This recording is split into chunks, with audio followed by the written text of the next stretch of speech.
একটা একটা করে লাইট জ্বলে উঠেছে ব্যস্ত শহরের রাজপথে। সন্ধ্যা নেমে এসেছে আর আমি হেঁটে চলেছি সেই ব্যস্ত রাজপথের গা ঘেঁষে।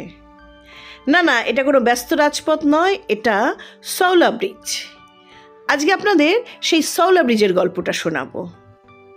আমার চ্যানেলে যারা নতুন তাদের জানাই, গতকাল আমরা এসেছি মন্দারমণি।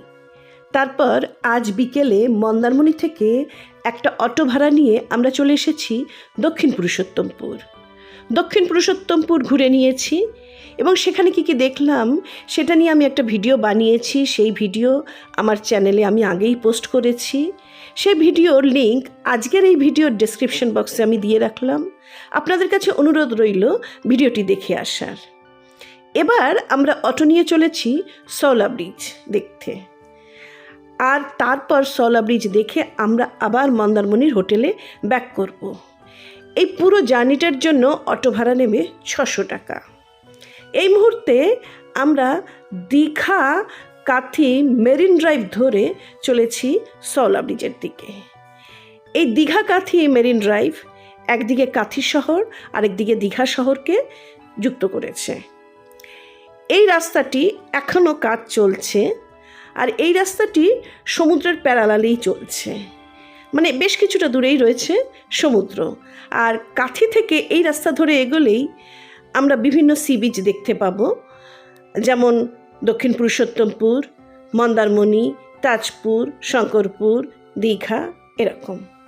এবার আমরা প্রায় সওলা ব্রিজের কাছাকাছি চলে এসেছি।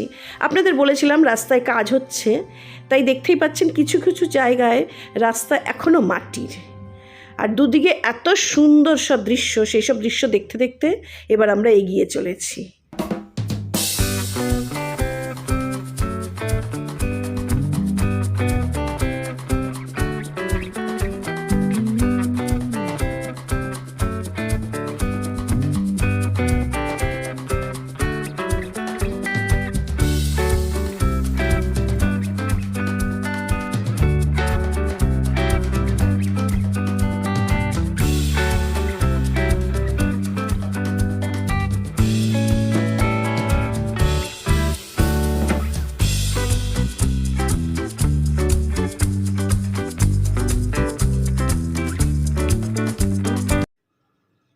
সওলা ব্রিজে ওঠার গেট থেকে এই রাস্তা মানে কাথি দীঘা মেরিন ড্রাইভ সোজা চলে গেছে কাথি শহর পর্যন্ত। আর নিচে রয়েছে সওলা খাল। যেহেতু আমরা বিকেলবেলা এসেছি ভাটা, তাই সওলা খালে জল প্রায় নেই বললেই চলে। জোয়ারের সময় জলে ভরে যায় এই খাল। কাথি দীঘা মেরিন ড্রাইভ ধরে এগোলে পরে প্রথমেই পড়ে এই সওলা ব্রিজ, তারপর আস্তে আস্তে বিভিন্ন সি বিচ, আর একদম শেষে দীঘা। বিকেলবেলা যেহেতু ভাটা, তাই মাছ ধরার ট্রলারগুলো এখানে এখন দাঁড়ানো রয়েছে। জোয়ারের সময় এই ট্রলারগুলোই সমুদ্রে ভেসে যায় মাছ ধরতে। এখানে কয়েক ঘর জেলে রয়েছে দেখতে পেলাম। সওলা ব্রিজের দুদিকে রয়েছে ফুটপাত। এই ফুটপাত দিয়ে মানুষ চলাচল করে। আমরা ভাবলাম একটু এই ফুটপাতে উঠি, তাহলে নিচে যে সওলা খাল রয়েছে সেটা দেখতে পাবো। যদিও এখন বিকেলবেলা ভাটা, খালে জল প্রায় নেই বললেই চলে, খুবই কম জল। আর সন্ধে হয়ে আসছে, আকাশে এখন সূর্য তার রং ছড়িয়ে চলেছে। ওই দূরে একটা পায়ে চলা পথ গ্রামের দিকে চলে গেছে। এখানে প্রচুর গাছ আছে, আর যেহেতু গরমকাল তাই খালের জল খুবই কম। জোয়ারের সময় এলে অবশ্য অনেকটা জল দেখা যায়, তখন মাছ ধরার ট্রলারগুলো সমুদ্রে চলে যায়।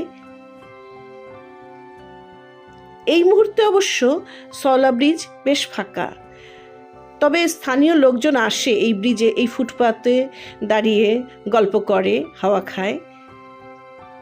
আমরা ফেরার পথে দেখেছিলাম বেশ কিছু স্থানীয় মানুষ এসেছে এখানে।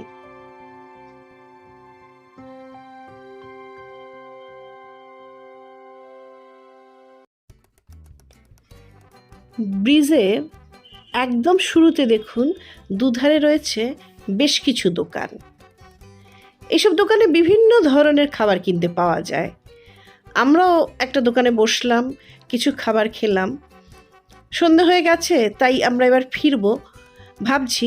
এই সময় একজন ওখানকারই স্থানীয় লোক বলে উঠলেন, আপনারা একটু অপেক্ষা করুন, ব্রিজে লাইট জ্বলবে, দেখে নিন।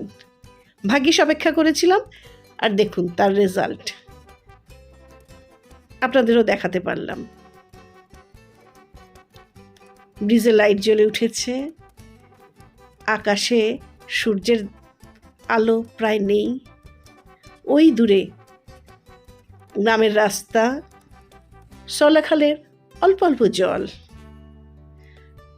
কি মায়াময় পরিবেশটা, ছেড়ে যেতে মন চাইছে না, কিন্তু ফিরতে তো হবেই, তাই না? ফিরবো, কিন্তু সাথে আরও বেশ কিছু দৃশ্য আপনাদের দেখাই। দেখুন ওই দূরে কি অন্ধকার জমাট বেঁধে আছে, মাঝে মাঝে আলোর রেখা। দেখছেন স্থানীয় লোকজন ফুটপাতে বসে আছে নয়, ফুটপাত ধরে হাঁটছে। সওলা ব্রিজ থেকে এবার আমরা নেমে এসেছি রাস্তায়, মানে কাঁথে দীঘা মেরিন ড্রাইভে। এদিকেও দেখছেন রাস্তার দুদিকেই রয়েছে লাইট, আর কি ভালো লাগছে না দেখতে। আপনাদের বললাম না, ফেরার সময় বেশ কিছু দৃশ্য আপনাদের দেখাতে পারবো। দেখুন এত ভালো লাগছিল, ভিডিও করলাম, আপনাদের দেখালাম। ওই দূরে বেশ কিছু আলো দেখা যাচ্ছে, পরে জানলাম ওখানে কিছু একটা মেলা চলছিল। আবার দেখুন এখানে বেশ কিছু লাইট, মনে হয় কোনো অনুষ্ঠান বাড়ি হবে। কেমন লাগলো আজকের সওলা ব্রিজ অভিযান? অবশ্যই কিন্তু কমেন্ট বক্সে জানাবেন। ভিডিওটা ভালো লাগলে লাইক করার আবদার করলাম, আর চ্যানেলের নতুন বন্ধু হলে চ্যানেলটা সাবস্ক্রাইব করে পাশে থাকা বেল আইকনটা প্রেস করে রাখবেন, তাহলে আমি যখন ভিডিও পোস্ট করব সেই নোটিফিকেশান আপনারা পেয়ে যাবেন। এরপরের ভিডিও নিয়ে আসছি একটা চেনা জায়গার অচেনা কিছু গল্প নিয়ে।